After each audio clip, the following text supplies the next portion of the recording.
चलिए जल्दी से जुड़ जाइए बच्चे। आज का टॉपिक ग्लोबल वार्मिंग है और ये एग्जाम के पॉइंट ऑफ व्यू से बहुत ही जानदार, शानदार और प्रायः सभी एग्जाम में यहां से प्रश्न आते हैं बच्चे।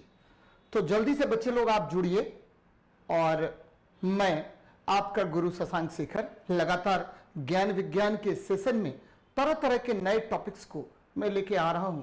बच्चे थोड़ा सा आप इसको नोट डाउन भी करेंगे तो बहुत बहुत लाभदायक होगा आपके लिए। और साथ में जो टेलीग्राम चैनल है वहां से आपको लगातार पीडीएफ भी अवेलेबल है और इसको नोट डाउन करेंगे तो मजा आ जाएगा बच्चे। चलिए, तो जितेंद्र मीना जी, संजना वर्मा जी, ज्यादा बात करने का समय नहीं है बच्चे। हम लोग 15 मिनट फोकस्ड हो रहे हैं आपको ग्लोबल वार्मिंग के टॉपिक पर। सबसे पहले ग्लोबल वार्मिंग है क्या, तो देखिए वर्तमान समय में आप देख रहे हैं किस प्रकार मौसम परिवर्तित हो रहा है। तो बच्चे ये प्रभाव जो है यह वैश्विक तापन का है और ग्लोबल वार्मिंग का प्रभाव है। तो सिंपली ग्लोबल वार्मिंग किसे कहेंगे, तो पृथ्वी के औसत तापमान में होने वाले वृद्धि को ग्लोबल वार्मिंग कहा जाता है। वर्तमान सदी की बात अगर करें तो पृथ्वी का जो तापमान है वो 15 डिग्री सेल्सियस पहुंच गया है बच्चे, और प्रति सदी यह 0.6 डिग्री सेल्सियस, ये देखिए 0.6 डिग्री सेल्सियस के दर से यह क्या हो रहा है, बढ़ रहा है। तो ये मान लीजिए आपकी पृथ्वी है, इस पृथ्वी का तापमान कितना बढ़ रहा है, तो 0.6 डिग्री सेल्सियस प्रति 50 वर्ष की दृष्टि से यह बढ़ रहा है। और ये जो तापमान बढ़ रहे हैं इसे ही वैश्विक तापन कहा जाता है। तो बच्चे एकदम याद रखना है। चलिए, बहुत अच्छी बात है, आगे बढ़ रहे हैं। यहां मैं बहुत सारी बातें आपको बताऊंगा। यहां देखिए, भूमंडलीय तापन से आशय पृथ्वी के औसत सतही तापमान में वृद्धि, और मैंने बताया कि वर्तमान में पृथ्वी का औसत तापमान, ठीक है, 15 डिग्री सेल्सियस है बच्चे। याद रखिएगा, पहले 14 डिग्री सेल्सियस था लेकिन वर्तमान में यह बढ़कर के 15 डिग्री सेल्सियस हो गया है। और इस सदी में यह जो टेम्परेचर के बढ़ने का जो रेट है 0.6 डिग्री सेल्सियस प्रति 50 ईयर्स की दर से यह बढ़ रहा है। तो एकदम ध्यान में रखना है। अब देखिए, इसी से रिलेटेड, वैश्विक तापन से ही रिलेटेड आपको जलवायु परिवर्तन है। जब पृथ्वी के औसत तापमान में वृद्धि होगी बच्चे, तो इसके ऊपर जितने भी ग्लेशियर है, बर्फ है, वो क्या होगा, धीरे धीरे पिघलने लगेगा, जिससे समुद्र का जल स्तर ऊपर हो जाएगा। आपको पता है कि ज्यादा तापमान पर जितने भी बैक्टीरिया, वायरस हैं वो अधिक क्रियाशील हो जाएंगे, ठीक है। आपको महिलाओं की संख्या कम होनी शुरू हो जाएगी और पुरुषों की संख्या अधिक हो जाएगी। हमारे क्रोमोसोम पर भी वैश्विक तापन का प्रभाव होगा बच्चे, ऐसा देखा गया है। तो यहां देखिए कि जलवायु परिवर्तन का अर्थ, क्योंकि भूमंडलीय तापन से डायरेक्ट रिलेटेड होगा जलवायु परिवर्तन। तो जलवायु परिवर्तन का अर्थ पृथ्वी अथवा पृथ्वी के किसी भाग की जलवायु में दीर्घ अवधि के लिए परिवर्तन होगा। हम सीधे लेके चल रहे हैं आपको ग्लोबल वार्मिंग पर। और ग्लोबल वार्मिंग का बच्चे मुख्य कारण क्या होता है, तो ग्रीन हाउस प्रभाव। एकदम याद रखिएगा, ग्लोबल वार्मिंग का मुख्य प्रभाव ग्रीन हाउस इफेक्ट होता है। कौन सा इफेक्ट होता है, तो ग्रीन हाउस इफेक्ट होता है बच्चे। अब ये ग्रीन हाउस इफेक्ट है क्या, चलिए तो पहले ग्लोबल वार्मिंग देख लीजिए। Global warming green house effect के कारण होता है, और ये ग्रीन हाउस इफेक्ट केवल और केवल क्षोभ मंडल में होता है बच्चे। और क्षोभ मंडल की मोटाई जो है 0 से 18 किलोमीटर होता है बच्चे। अगर हम बात कर लें कि हमारे ध्रुव पर तो 1 से 8 और विषुवत रेखा पर 0 से 18 किलोमीटर एवरेज होता है, औसतन होता है बच्चे। अब ये ग्रीन हाउस इफेक्ट है क्या, एकदम याद रखनी है बच्चे आपको। ये देखिए, ये आपकी पृथ्वी है, तो पृथ्वी पर सूर्य की जो अवरक्त किरणें आएंगी तो सही, वायुमंडल इसे गुजरने देगा अपने से, लेकिन जब ठीक है आपको पृथ्वी द्वारा परावर्तित दीर्घ विकिरण जो है, दीर्घ अवरक्त विकिरण, इसे पुनः परावर्तित कर हमारा वायुमंडल कहां भेज देगा, तो पृथ्वी के वायुमंडल में भेज देगा, जिससे पृथ्वी का औसत तापमान बढ़ जाता है। इसे ही हम ग्रीन हाउस प्रभाव कहते हैं। क्या कह रहा हूं मैं बच्चे, ये देखिए, ये आपका क्या है, तो वायुमंडल की परतें हैं। और जब सूर्य की अवरक्त किरणें, याद रखिएगा पृथ्वी को गर्म कौन करता है, सूर्य का कौन सा किरण जो है तो वह गर्म करेगा, गर्म किरणें होती हैं, उष्मीय विकिरण होता है, तो वह अवरक्त विकिरण होता है। जब सूर्य से अवरक्त विकिरण पृथ्वी के वायुमंडल से होते हुए ठीक है पहुंचेगा, तो बच्चे ये अवरक्त विकिरण आसानी से पृथ्वी के वायुमंडल में प्रवेश कर जाएगा। लेकिन जब पृथ्वी इस उष्मीय विकिरण को, इस उष्मीय दीर्घ अवरक्त विकिरणों को पुनः परावर्तित करेगा, तो यह वायुमंडल की परतें अपने में से गुजरने नहीं देगा, पुनः परावर्तित कर पृथ्वी के वायुमंडल में भेज देगा। और ठीक है, इसी प्रभाव को ग्रीन हाउस प्रभाव कहते हैं। तो बच्चे एकदम याद रखिएगा मेरी बात को, यहां देख लीजिए किसको कहते हैं ग्रीन हाउस प्रभाव। तो ये देखिए, ठीक है, सोलर रेडिएशन, ये अवरक्त विकिरणें हैं, पृथ्वी के वायुमंडल में आ जाएगा, आसानी से आ जाएगा, वायुमंडल का डिफरेंट लेयर्स जो है इसे आसानी से जाने देगा। लेकिन बच्चे ये ठीक है आपको पृथ्वी द्वारा दीर्घ अवरक्त विकिरणें, यानी दीर्घ अवरक्त विकिरणें, ये वापस नहीं जा पाएगा, जिससे पृथ्वी क्या होता है, पृथ्वी का वायुमंडल काफी अधिक गर्म हो जाएगा बच्चे। इसी प्रभाव को ग्रीन हाउस प्रभाव कहते हैं। याद रखिए कि ग्रीन हाउस प्रभाव के बारे में सबसे पहले फुरियर ने बताया था, ध्यान में रखिएगा, ग्रीन हाउस प्रभाव, ग्रीन हाउस प्रभाव के बारे में ग्रीन हाउस प्रभाव के बारे में सबसे पहले किसने बताया, तो फ्रेंच, ठीक है, फ्रेंच वैज्ञानिक थे, ठीक है, के बारे में सर्वप्रथम बताया फ्रेंच वैज्ञानिक थे, फुरियर ने बताया था बच्चे, एकदम ध्यान में रखिएगा।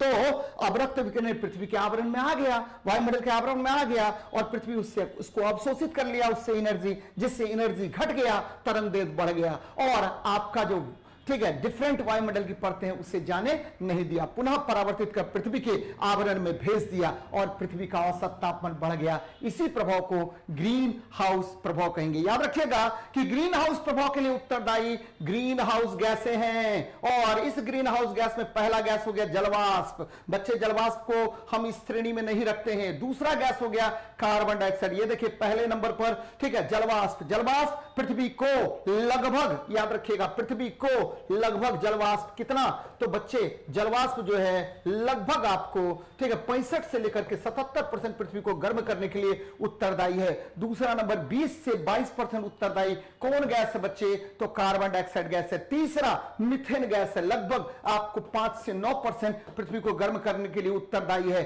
ठीक है, तीसरा फ्लोरिनेटेड गैसेस, जिसमें CFC, ठीक है, HFC, याद रखिएगा, क्लोरोफ्लोरोकार्बन, हाइड्रोफ्लोरोकार्बन इत्यादि आता है, और ठीक है उसके बाद ओजोन और नाइट्रस ऑक्साइड गैस। तो बार बार आपको ये गैसेस पूछे जाते हैं, एग्जाम में पूछा ही जाएगा, नहीं पूछने का सवाल नहीं उठता। पहला मैंने क्या बताया, गैस, तो सबसे पहले गैस बताया मैंने जलवाष्प। बच्चे इसको नहीं लेते हैं क्योंकि पेरिस सम्मेलन के बाद इसको आपको ग्रीन हाउस गैसों की श्रेणी से बाहर कर दिया गया बच्चे। तो पहला नंबर पर लीजिए कार्बन डाइऑक्साइड, दूसरा ठीक है लीजिए मीथेन, तीसरा आपको नाइट्रस ऑक्साइड, चौथा फ्लोरिनेटेड गैस, पांचवा आपको ओजोन, और अंत में एक और गैस आजकल जोड़ा जाता है SF6 को, सल्फर हेक्सा फ्लोराइड। किसको जोड़ा जाता है, सल्फर हेक्सा फ्लोराइड को। तो बच्चे ये 6 गैसेस हैं ग्रीन हाउस गैसेस। कौन कौन, कार्बन डाइऑक्साइड, दूसरा मैंने क्या बताया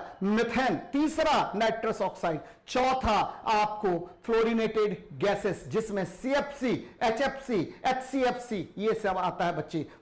क्लोरोफ्लोरोकार्बन, हाइड्रोजन फ्लोरोकार्बन, ठीक है, उसके बाद परफ्लोरोकार्बन भी इसको कहा जाता है बच्चे। पांचवा मैंने बताया ओजोन, और छठा याद रखिए SF6 सल्फर हेक्सा फ्लोराइड। अभी हम चर्चा करेंगे इसके विषय में। तो ये ग्रीन हाउस गैसेस हैं, बार बार आपको पूछा जाता है। तो ये ग्रीन हाउस गैस अपने में से अवरक्त विकिरणों को गुजरने देगा और पृथ्वी इसको अवशोषित कर लेगी, इसका तरंग दैर्ध्य बढ़ जाएगा, पुनः जब पृथ्वी इसको परावर्तित करेगा तो इसे ये गैसेस अपने में से गुजरने नहीं देगा, पुनः परावर्तित कर पृथ्वी पर भेज देगा, जिससे पृथ्वी का वायुमंडल क्या होगा बच्चे, गर्म हो जाएगा। इसे ही ग्रीन हाउस प्रभाव कहते हैं। तो एकदम याद रखिए इन सब चीजों को बच्चे, लाजवाब है। यहां देखिए एक वर्ड मैं यूज कर रहा हूं आजकल खूब, यूपीएससी बीपीएससी हर जगह पूछा जा रहा है, GWP, ग्लोबल वार्मिंग पोटेंशियल। एकदम बच्चे याद रखना है, ग्लोबल वार्मिंग पोटेंशियल। ये क्या होता है बच्चे, तो CO2 की तुलना में, ध्यान दीजिएगा, CO2 की तुलना में यानी कार्बन डाइऑक्साइड गैस की तुलना में किसी भी, ठीक है, ग्रीन हाउस गैस का, ठीक है, पृथ्वी को गर्म करने की क्षमता को ही क्या कहेंगे, तो GWP, ग्लोबल वार्मिंग पोटेंशियल। एकदम सिंपल है बच्चे। क्या मैं बता रहा हूं कि CO2 गैस की तुलना में किसी अन्य गैस की, ठीक है, अन्य ग्रीन हाउस गैसेस की पृथ्वी को गर्म करने की क्षमता को हम क्या कहते हैं बच्चे, तो GWP, ग्लोबल वार्मिंग पोटेंशियल कहते हैं। अब देखिए सबसे अधिक ग्लोबल वार्मिंग पोटेंशियल आपको, ठीक है, ये देखिए CO2 का 1 माना जाता है बच्चे। क्या माना जाता है, 1 माना जाता है। लेकिन यही देखिए SF6 का सबसे अधिक पृथ्वी को गर्म करने की क्षमता। कई बार आपको एग्जाम में क्वेश्चन पूछा हुआ है कि सबसे अधिक पृथ्वी को गर्म करने की क्षमता किस गैस में पाई जाती है, किस गैस का GWP सबसे अधिक होता है। तो बच्चे एकदम याद रखिएगा, SF6 का सबसे अधिक होता है। यहां देख लीजिए 23,900 गुना ज्यादा तीव्रता से यह पृथ्वी को गर्म करता है। तो यह ध्यान में रखना है, 23,900 वर्षों की तुलना के आधार पर हम लोग बात करते हैं बच्चे। फिर देखिए अगर क्रम पूछे बच्चे, कई बार क्रम पूछा हुआ है, तो सबसे पहले देखिए SF6 आपको याद रखना है, ये GWP के आधार पर है, GWP के आधार पर है। सबसे अधिक ग्लोबल वार्मिंग पोटेंशियल किसका, तो SF6 का। उसके बाद किसका होगा, यहां देखिए, ठीक है, आपको NF3 का, नाइट्रोजन टेट्रा फ्लोराइड। फिर देखिए, ठीक है, आपको PFCs है, ये पर फ्लोरोकार्बन, ये HFCs है बच्चे, तो पर फ्लोरोकार्बन। उसके बाद देखिए किसका होगा, HFC का। याद रखिए क्रम पूछा हुआ है इसीलिए मैं लिख रहा हूं HFC। इसके बाद किसका बच्चे, तो ये देखिए क्या होगा, PFCs। उसके बाद क्या होगा, तो उसके बाद, ठीक है, आपको nitrous oxide, then after methane, ठीक है, कार्बन डाइऑक्साइड का GWP 1 माना जाता है। कार्बन डाइऑक्साइड का GWP 1 मानते हैं बच्चे। इसी के आधार पर हम अन्य गैसों के GWP की तुलना करते हैं बच्चे। तो क्या मैं बता रहा हूं, ध्यान से सुनिएगा, ठीक है, किसी भी ग्रीन हाउस गैस के कार्बन डाइऑक्साइड की तुलना में पृथ्वी को गर्म करने की क्षमता को ही हम ग्लोबल वार्मिंग पोटेंशियल कहते हैं, यानी, ठीक है, वैश्विक उष्मीय तापन कहा जाएगा बच्चे। तो ये ध्यान में रखनी चाहिए आप लोगों को। बहुत अच्छी बात है, ठीक है, ये तुलना भी मैंने कर दिया है आप लोगों को। चलिए आगे बढ़ते हैं। ये देखिए जलवायु परिवर्तन के कारण, देखिए भूमंडलीय तापन के कारण क्या क्या प्रभाव हो रहा है बच्चे, तो भूमंडलीय तापन के कारण संभावित दुष्प्रभाव क्या हो रहा है। सबसे पहले आपको वायु प्रवाह में परिवर्तन हो गया है। पृथ्वी के अत्यधिक ठंड क्षेत्रों में गर्म होने की संभावना के कारण क्या होगा, तो अधिक उपयुक्त बन सकते हैं बच्चे। याद रखिएगा, हरिकेन, टॉर्नेडो, तूफान, चक्रवात आदि तीव्रता से आने लगा है जी, ठीक है। तो ये सब प्रभाव हैं। आपको देखिए बाढ़, सूखा इत्यादि, ठीक है, विस्तृत रूप से आने लगे हैं। समुद्री जल स्तर में वृद्धि हो गई, हिमनद पिघलने लगे हैं, स्वास्थ्य संकट उत्पन्न हो गया है, वैश्विक, ठीक है, खाद्य संकट उत्पन्न हो गया। तो बहुत सारे प्रॉब्लम क्रिएट हो रहे हैं वैश्विक तापन की वजह से बच्चे। तो ध्यान में रखना है, ग्लोबल वार्मिंग यानी जलवायु परिवर्तन के कारण अनेक समस्या उत्पन्न हो रहा है। और अभी हम देख भी रहे हैं, अचानक गर्मी आ जाता है, अचानक ठंड आ जाता है, देखिएगा कि अचानक जो है समुद्र में तूफान आ जाता है। तो ये सब प्रॉब्लम क्रिएट हो रहा है बच्चे, ठीक है। आपको इसके प्रभाव डायरेक्ट आपको आजकल देखने को मिल जाता है, तो ये ध्यान में रखिएगा। फिर देखिए आपको ग्रीन हाउस प्रभाव और ग्रीन हाउस गैसों के उत्सर्जन को ध्यान में रखकर विश्व को अपनी ओर आकर्षित करने के लिए वैज्ञानिकों ने आपको 1997 में क्योटो प्रोटोकॉल नामक संधि की, बार बार क्वेश्चन पूछेगा कि क्योटो प्रोटोकॉल संधि किससे संबंधित है? तो ग्रीन हाउस गैसों के उत्सर्जन को कम करने से संबंधित है, ये याद रखनी चाहिए आपको। और यह संधि लागू कब हुआ? तो इसका पहला प्रतिवेदन 2005 में लागू हुआ, इसका दूसरा प्रतिवेदन 2012 में लागू हुआ। तो ये याद रखनी पड़ेगी आपको, बार बार इस तरह से प्रश्न पूछे जाते हैं बच्चे लोग। चलिए अब देख लेते हैं हम लोग क्या कह रहा है। ठीक है, अब देखिए, तो 1997 में अपनाया गया था और यह लागू हुआ 2005 में। कौन बच्चे? तो ग्लोबल बोलते हैं क्योटो प्रोटोकॉल। कौन सा संधि? तो क्योटो प्रोटोकॉल। अब देखिए, ये बड़ा इंपॉर्टेंट है बच्चे, मैंने अभी थोड़ी देर पहले बताया था कि देखिए सबसे ठीक अधिक ग्रीन हाउस प्रभाव में योगदान देने वाले कौन कौन से गैसेस होते हैं? तो फॉसिल फ्यूल से 56.6%। फिर देखिए CO2 है बच्चे, तो सबसे अधिक योगदान देगा, पहला नंबर पर हम बताए थे जलवाष्प, दूसरे नंबर पर कार्बन डाइऑक्साइड, लेकिन जलवाष्प को आजकल कंसीडर नहीं किया जाता, इसीलिए CO2 गैस ही हम कंसीडर करेंगे। पहले नंबर पर कौन? तो CO2। दूसरे नंबर पर कौन बच्चे? तो दूसरे नंबर पर मीथेन, याद रखिएगा। तीसरे नंबर पर कौन? तो नाइट्रस ऑक्साइड। चौथे नंबर पर कौन? तो फ्लोरिनेटेड गैसेस बच्चे, यानी फ्लोरिनेटेड गैसेस जैसे CFC, ठीक है, CFC, HFC, ये सब ध्यान में रखिएगा। ठीक है, पांचवें नंबर पर कौन बच्चे? तो पांचवें नंबर पर याद रखिएगा, ये आ जाएगा आपको, पांचवें नंबर पर ओजोन आ जाएगा, तो ये ध्यान में रखनी चाहिए। और जबकि सबसे बाद में आएगा SF6 बच्चे। तो याद रखना है कि वैश्विक तापमान में सबसे अधिक योगदान देने वाला गैस कौन है? तो कार्बन डाइऑक्साइड है बच्चे। अब देखिए, विश्व में वर्तमान में सबसे अधिक कार्बन डाइऑक्साइड का उत्पादन कौन सा देश कर रहा है? तो 22% के आसपास। आपको कौन करता है? 29% के आसपास, थोड़ा सा बढ़ गया बच्चे, 29% के आसपास चाइना करता है, एक नंबर पर। दूसरे नंबर पर आ जाइए USA। तीसरे नंबर पर अगर यूरोपियन यूनियन को अलग कर दें तो यूरोपियन यूनियन, पूरा यूरोपियन यूनियन तीसरे नंबर पर, और चौथा नंबर पर भारत। चूंकि यूरोपियन यूनियन में बहुत सारे देश आते हैं बच्चे, तो भारत का स्थान तीसरे नंबर पर है, और भारत लगभग 7% कार्बन डाइऑक्साइड का उत्पादन करता है। कितना परसेंट बच्चे?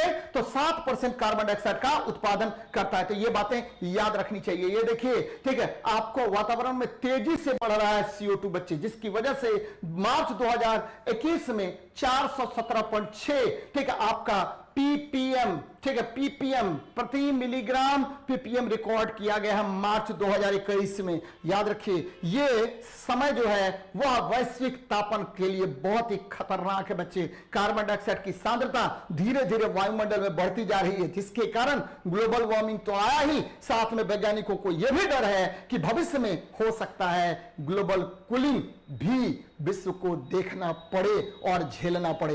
बच्चे, ठीक है, आपका ढेर सारा धन्यवाद। आप लोग बहुत ज्यादा समर्थन दे रहे हैं मुझे, लेकिन आप लोग जुड़िए इस मुहिम से, जहां ज्ञान विज्ञान में मैं तरह तरह के टॉपिक्स को ला करके आपकी सफलता को सुनिश्चित करने का प्रयास कर रहा हूं। लगातार आपसे जुड़ रहा हूं, तरह तरह के टॉपिक्स को ला रहा हूं। निश्चित रूप से इसका नोट्स बनाइए और सफलता को प्राप्त कीजिए। चलिए मिलते हैं, ठीक है, कल के क्लास में। अभी शुभरात्रि, शुभरात्रि, शुभरात्रि।